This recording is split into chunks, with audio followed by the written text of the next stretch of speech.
12월입니다. 지금 가만히 생각해 보니까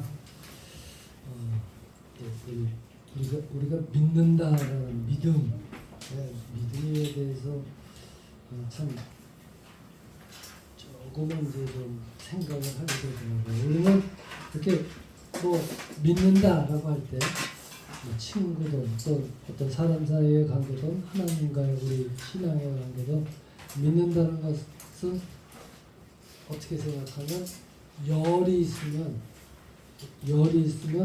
열을 다 완전하게 믿어야만 내가 믿는다 이렇게 쓸 수 있는 말이다 이렇게 생각을 합니다. 저도 그렇게 생각을 해왔습니다. 생각을 해왔는데 그러나 지금 가만히 생각해 보니까 이제 그 믿음 우리 신앙 부분에 있어서도 이 믿음도 우리 열의 8 정도인 그 정도로 가야 되지 않을까 하는 생각을 하게 됩니다. 그러니까 8가지는 열에서 8가지는 정말 죽을 만큼 막 그냥 애쓰고 끈질기게 뭐 노력하고 매달려 있으려고 그냥 악착같이 노력하는 것이지만 대신 둘 정도는 좀 여유를 남겨놓는 뭐냐면 가끔은 의심하고 가끔은 불평하고 하나님 왜 이러세요? 뭐 이런 그러면서 가는 것이 아닐까 하는 생각이 요즘 와서 들어요. 뭐 그러면 그 나머지도 하나님 의심하고 그것 때문에 우리가 믿음을 잃지 않게 될까? 믿음을 잃지 그럴 수는 없다고 생각해요. 왜냐하면 8이라는 아주 굳건한 그냥 악착같이 매달리는 그게 있거든요. 둘 때문에 8이 없어질 수는 없습니다. 우리가 그래요.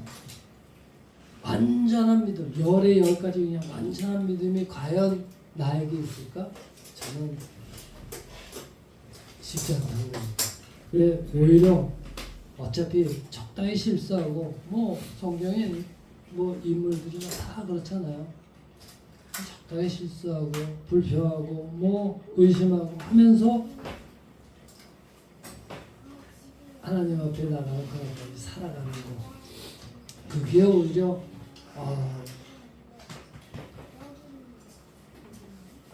편하지 않을까 하는 생각을 하게 됩니다.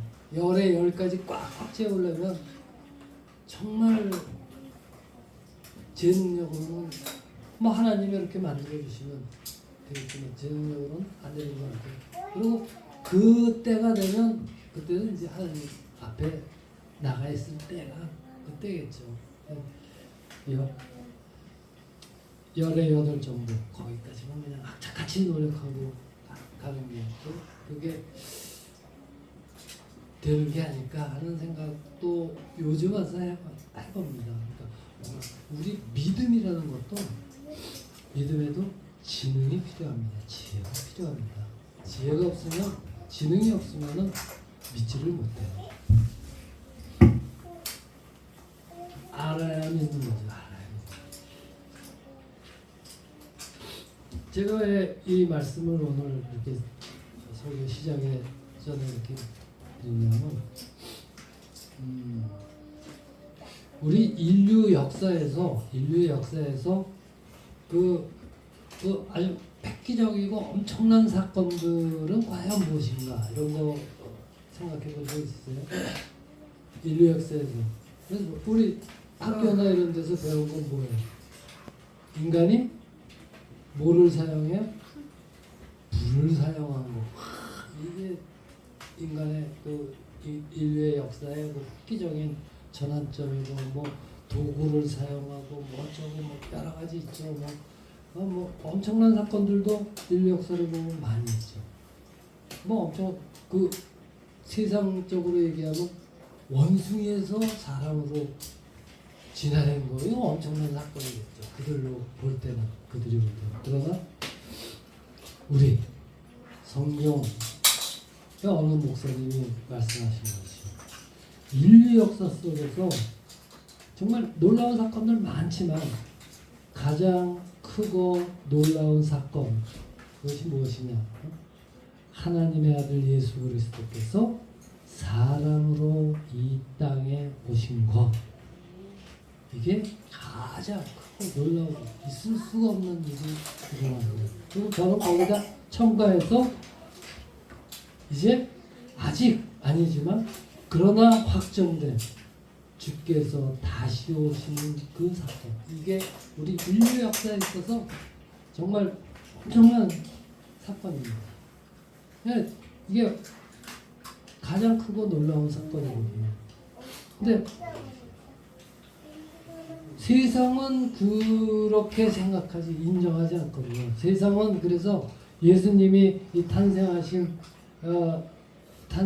거 의미를 어떤 쪽으로 자꾸 몰라요. 예수님이 탄생하신 날짜를 중요하게 생각하고 그렇게 만들어갑니다. 12월 25일. 뭐 성경에 나왔어요? 12월 없잖아요. 근데 12월 25일 어쩌고 해서 예수님 우리는 그렇게 믿고 왔죠. 그러나 사실 정말로 중요하고 정말로 엄청난 일은 예수님께서 이 땅에 오셨다라는 것에 가장 큰 중요한 의미가 있는 것입니다. 이게 가장 놀라운 사건이에요. 근데 오늘 본 말씀이 바로 이 사건에 대한 것이죠. 이게 짧습니다. 짧지만 또 이건 마태복음에만 나와 있어요. 그러나 세상에도 가장 잘 알려진 사건 중에 하나죠. 세상에도. 동방에서 박사들이 그의 별을 보고 예루살렘으로 왔다. 짧게 얘기하면 이렇게 됩니다. 그러니까 야, 뭐 그때 뭐 점성술이냐 뭐 이런 식으로 또 하지만은 본문이 이렇게 시작하죠. 1절 헤롯 왕 때에 예수께서 유대 베들레헴에서 나심에 동방으로부터 박사들이 예루살렘에 이르러 말하되 이렇게 됩니다. 동방으로부터 예루살렘에 이르러. 동방이 어디입니까? 동방이 어디요? 성경은 여기에 대해서 자세한 설명 없습니다. 그러나 성경 역사들이 학자들이 이 동방 뭘로 얘기해요? 바벨론, 지금의 이란, 이라크입니다. 이라크라고 이렇게 얘기를 합니다. 그리고 동방박사. 동방박사가 몇 명이에요? 성경에서 몇 명이라고 얘기해요? 3명이라고 나와 있어요? 안 나와 있더라고요. 저도 그렇게 알고 있거든요. 뭐 찬송가도 동방박사 3사람 어쩌고 안 나와 있더라고요. 동방박사들입니다. 박사들. 그러니까 히브리 헬라어로는 마고스의 복수가 마고이 이렇게 되는데 마고스가 뭐예요? 천문학. 그러니까 점성술사죠. 당시 이름으로 점성술사. 또 의사, 의학, 현자, 교사, 뭐 자연과학자. 당시에는 과학이라는 그 단어 자체가 없습니다. 자연 철학을, 자연 현상을 이해하는 그런 이해하고 연구하는 사람들, 그런 사람들, 제사장, 하여간 대단히 중요한 자리에 있는 사람들이에요. 전문가들이고 그런 사람들이 마고스입니다. 마고. 그 사람들이 왔습니다. 이 박사들이 바벨론에서부터 거기서 별을 봤어요. 별을 봤었는데 아마 그 사람들이 맨날 별을 연구하잖아요. 점수로. 근데 그 별을 봤는데 그 별이 뭐예요? 여태까지 못 보던 별이 나온 거거든요. 그 별을 보고 이스라엘로 예루살렘으로 가는 거예요. 그러니까 이 별은 그들에게, 그 박사들에게 메시아의 나심을 알리기 위해서, 그리고 그들을 메시아에게 인도하기 위해서 하나님께서 그 별을 그들에게 나타내신 것입니다. 그래서 이 박사들은 하나님께서 보여주신 그 별을 보고, 그의 별을 보고 최소 3개월입니다. 최소 3개월. 거기서 이라크 거쪽에서 이스라엘까지 가려면 지금은 뭐 차 타고 가고 뭐 비행기 타고 가고 그러지만 그때는 빨라야 뭐 낙타 타고 가든지 뭐 이래야겠죠. 마차 타고. 최소 3개월이나 되는 진짜 그런 그 길을 여행해서 갔습니다. 왜 그렇게 그렇게 갔을까요? 이 박사들이 볼 때 그 별이 처음 보는 별인데 그만큼 강력했다는 겁니다. 강력했다는 거죠. 뭐 이건 제 추측이죠. 그리고 그 별이 인도했다는 거예요. 그 이유가 2절 뭐라고 해요? 유대인의 왕으로 나신 이가 어디 계시냐? 우리가 동방에서 그의 별을 보고 그에게 경배하러 왔노라 이렇게 되어 있습니다. 또 11절에 뭐야? 집에 들어가 아기와 그의 어머니 마리아가 함께 있는 것을 보고 엎드려 아기께 뭐 했어요? 경배하고 보배함을 열어 황금과 유황과 몰약을 예물로 드렸다 이렇게 되어 있습니다. 뭐하러 왔어요? 경배하러 왔습니다. 경배하러. 박사들이 동방에서 그 먼 곳에서 예루살렘까지 목숨 걸고 찾아온 가장 중요한 목적은 예수 그리스도 구세주 메시아에게 경배하는 것이었습니다. 경배. 그리고 이 동방 박사들이 예수님을 발견하고 예수님을 만나고 경배했을 때 그들을 그 자리까지 인도했던 별은 사라집니다. 그러니까 그 별은 주님의 오심, 주께서 이 땅에 오셨다. 이거를 증거하고 사람들을 주께로 인도하기 위한 목적으로 나타난 거예요. 하나님께서 그렇게 나타내 주신 거예요. 그래서 사람들이 예수님을 만났을 때, 예수님 앞에 섰을 때 거기서 그 별의 사명은 끝난 겁니다. 사명은 끝난 거예요. 그리고 사라진 거예요. 이 부분을 우리가 깊이 생각해야 됩니다. 왜냐하면 하나님께서는 지금도 하나님의 사람들을 별처럼 사용합니다. 이 별처럼. 하나님은 우리를 통해서 하나님의 사람이 우리를 통해서 사람들에게 예수님을 알리고 증거하고 사람들로 하여금 주님께 와서 경배하도록 우리 삶 가운데 역사하신다는 거죠. 이게 동방 박사들이 동방에서 그의 별을 보고 즉 그의 별 예수님의 별이죠. 예수님의 별을 보고 주님께 나온 것처럼 우리도 예수님을 필요로 하는 누군가에게 복음을 전하여 예수 그리스도를 전하여 우리 구세주 우리 주님을 전하여 그 영혼을 주님께 인도할 때 그때 우리는 주님의 별이 되는 거예요. 우리가 별 자체는 아닙니다. 그러나 우리는 그 주님을 증거하는 그 자리에 있는 거예요.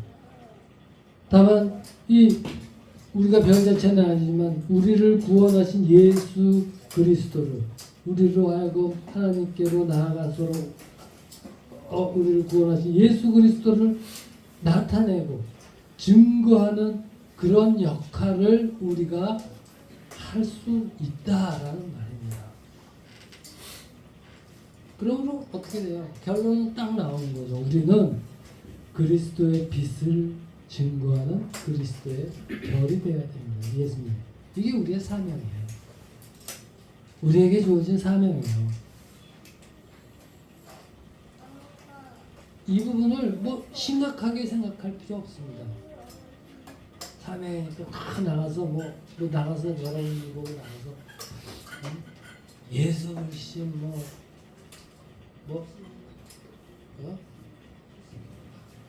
무슨 천당 하면서 나가서 외치라는 이유가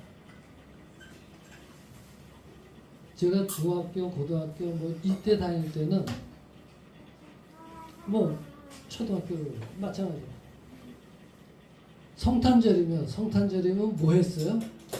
성탄절이면 친구들 다 데리고 교회에 갔습니다. 친구들 다 데리고 교회에 갔어요. 카드 돌리고 카드. 카드도 보내고 뭐 하지만 친구들 다 데리고 크리스마스 이브 막 다 데리고 갔어. 왜? 막 선물도 주고 막 주고. 그러니까 나누기 위해서 같이 나누기 위해서 친구들 다. 그게 뭐예요? 예수 그리스도를 그 앞으로 친구들을 데리고 나가는 거 아니에요. 거기에 무슨 뭐 내가 이 사람 얘들을 전도하고 그건 없잖아. 그러나 같이 주님께 나가 이거 아니에요. 남들은 그 성탄절이면 가서 뭐 술 먹고 오늘은 뭐 통금이 없으니까 밤새 뭐 이럴 때 친구들 데리고 교회 가는 거예요. 요즘은 안 그러죠. 요즘은 교회보다 뭐 워낙 뭐 좋은 것들이 많으니까 안 그런 거 같아요. 그러나 그렇게 해야 되는 것이 우리의 사명이에요. 그게 우리의 사명이에요.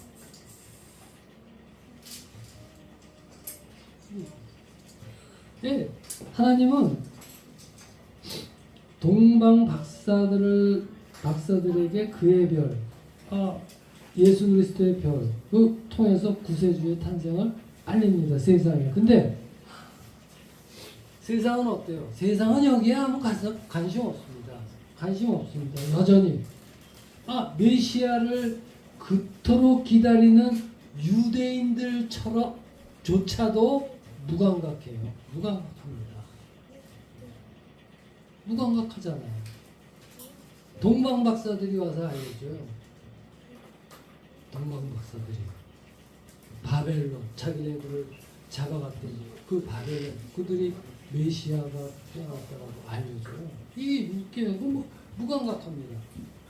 그러나 예수 그리스도의 나심, 이 메시아에 대한 세상의 반응이 뭐 어떻든 그 사실을 알게 된 이 박사들에게는 하나님이 그 계시하신 그 나타내심에 대한 하나님이 이렇게 우리에게 메시아가 오셨구나 이거를 나타내 주셨거든요. 그거에 대해서 응답할 책임이 있는 거예요. 응답을 해야 되는 책임이 있는 거예요. 이 사실이 의미하는 건 뭐냐면 하나님께서 우리에게 복음을 주시고 그리스도를 믿는 믿음 안에 서게 해 주셨다면 이제 우리는 우리의 모든 것, 우리의 전인격, 우리의 모든 것을 가지고 이에 응답해야만 되는 것입니다. 응답해야만 되는 것입니다. 세상이 예수님께 대해서 관심 없고 세상은 관심이 없는 정도가 아니죠. 지금 시대의 흐름은 시대의 흐름이 역사나 인간 역사나 과학이나 모든 것들이 다 예수 그리스도에 대해서 적대적으로 흘러가지 거의 친근한 적이 없습니다. 우리 마찬가지죠. 우리가 세상 눈치 보면서 그래서 해야 되느냐 이거예요. 그러니까 제가 어렸을 때는 성탄절 크리스마스 친구들 막 다 데리고 가서 했는데 이제 지금은 그러는 사람이 별로 없죠. 세상 눈치 보는 거죠. 너 교회 나가? 이렇게 되면 괜히 교회 나가는 게 죄진 거예요? 교회 나가는 게 무슨 못난 짓을 하는 거예요? 그런 식으로 생각하는 많잖아요. 그거나 마찬가지죠. 하나님께 맡긴 일은 야 너는 네가 할 수 있는 게 그렇게 없냐? 이렇게 되는 거. 그런 거에 대해서 뭔가 자존심 상하고 그런 거 아니에요. 근데 그렇지 않아요. 제가 아까 처음에 믿음 8, 8까지는 그냥 악착같이 끈질기게 붙잡자 그랬죠. 그래야 돼요. 하나님이 하세요. 결국은 보면 제가 이 나이 돼서 하나님이 이렇게 하시는 거예요. 이게 우리의 응답해야 되는 거예요. 우리 세상 눈치 봐야 되는 하나님이 정말 하늘을 열어서 우리에게 그의 별 예수 그리스도를 보이셨고 그 구세주 되신 주님께서 우리를 위하여 십자가 위에서 죽으심으로 우리의 죄를 사하시고 영원한 생명을 주신 그래서 우리 구원을 얻었죠. 예, 구원을 얻었어요. 이 구원을 얻은 이 놀랍고 영광스러운 복음을 우리에게 주셨다면 이제는 그 은혜를 입은 우리에게는 우리의 모든 것을 걸고 이에 응답할 책임을 가져야 되는 거야. 끈질기게 악착같이 가져야 되는 거야. 여기에 우리가 매년 성탄절 정말 언제 나셨는지도 우리는 모르잖아요. 성경은 말씀해 주지 않잖아요. 그러나 그래도 교회에서 그걸 기념을 합니다. 기념할 목적이 거기에 있는 거예요. 우리가 하나님께서 우리 이 땅에 이렇게 주시고 여기에 목적이 있는 겁니다. 그리고 또 하나 예수 그리스도는 동방박사들 그 별은 동방박사들에게 뭘 줬어요? 기쁨을 줬습니다. 10절에 보면 악의 예수를 경험 10절에서 뭐라고 그래요?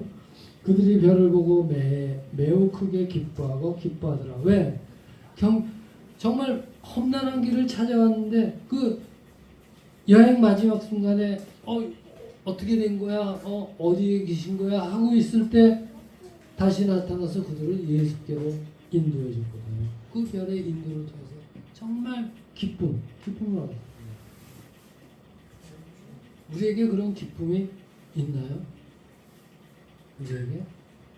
우리가 사는 이 세상이라는 게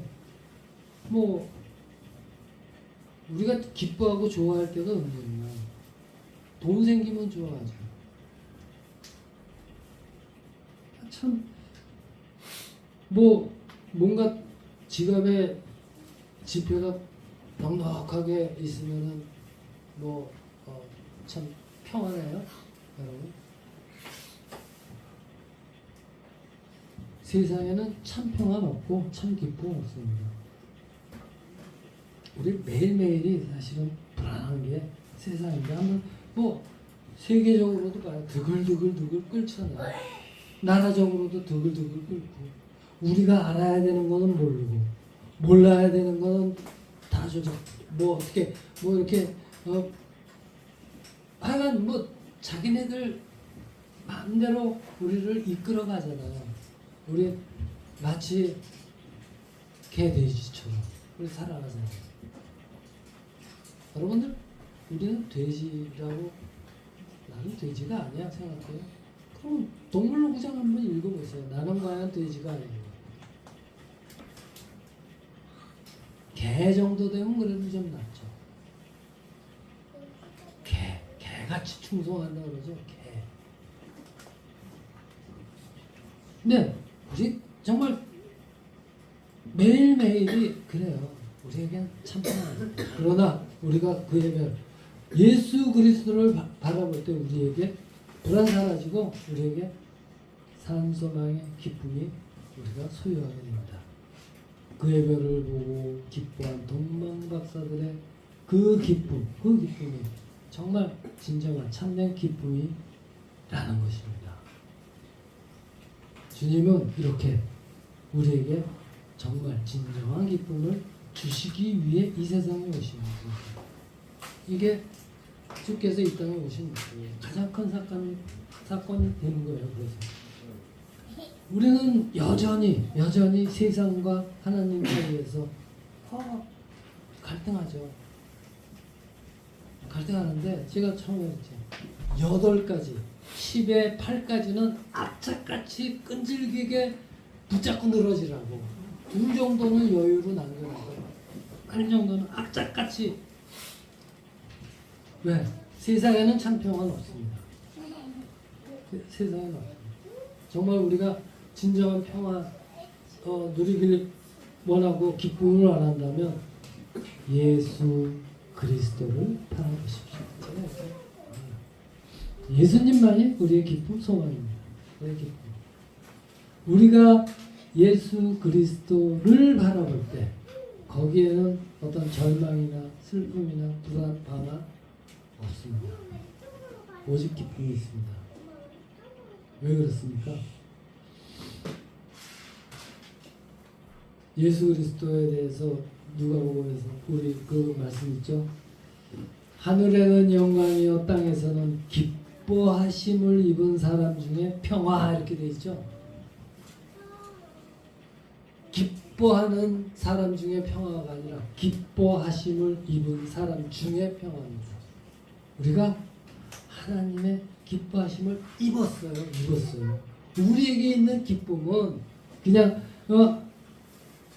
그냥 일반적인 사람들이 감정적으로 이런 기쁨이 아니라 하나님이 주시는 기쁨이라는 거예요. 예수님만 바라보는 우리에게 있는 기쁨이에요. 그래서 예수님만이 우리의 기쁨이고 우리의 소망이에요. 이렇게 되는 겁니다.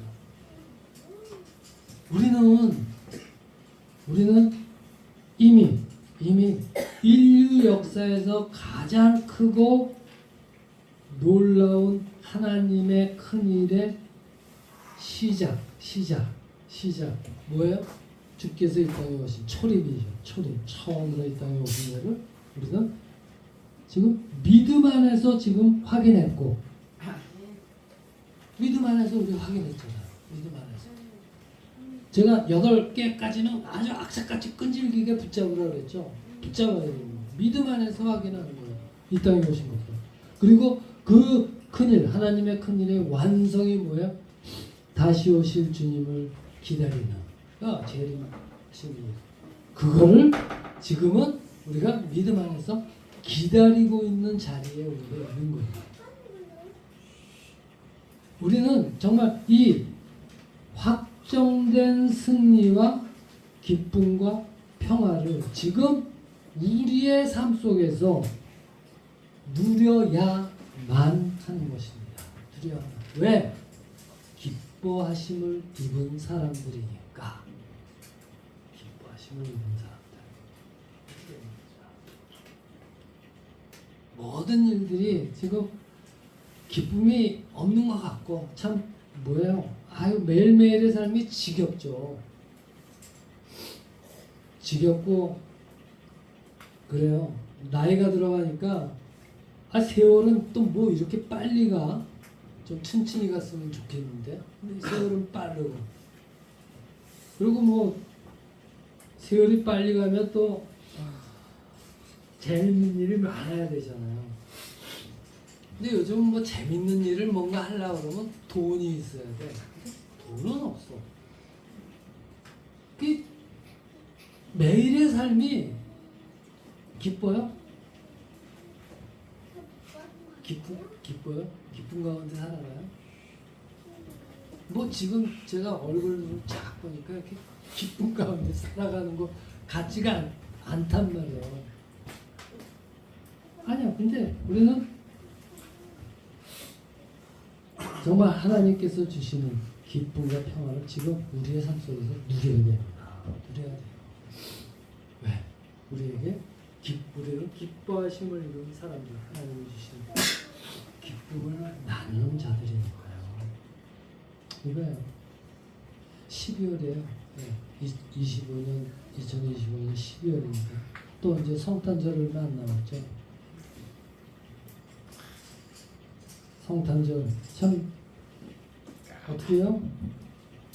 정말 기쁨과 평안이 없는 것 같은 그런 정말 매일매일의 삶을 지금 우리가 살고 있더라도 이제는 어떻게 해요? 그의 별 예수 그리스도를 바라면서 정말 주님이 주시는 평화와 주님이 주시는 기쁨이 충만한 그런 시간들로 올 한 해를 하나씩 마감해 나가시기를 주의 이름으로 축원합니다. 기도하겠습니다. 아버지 하나님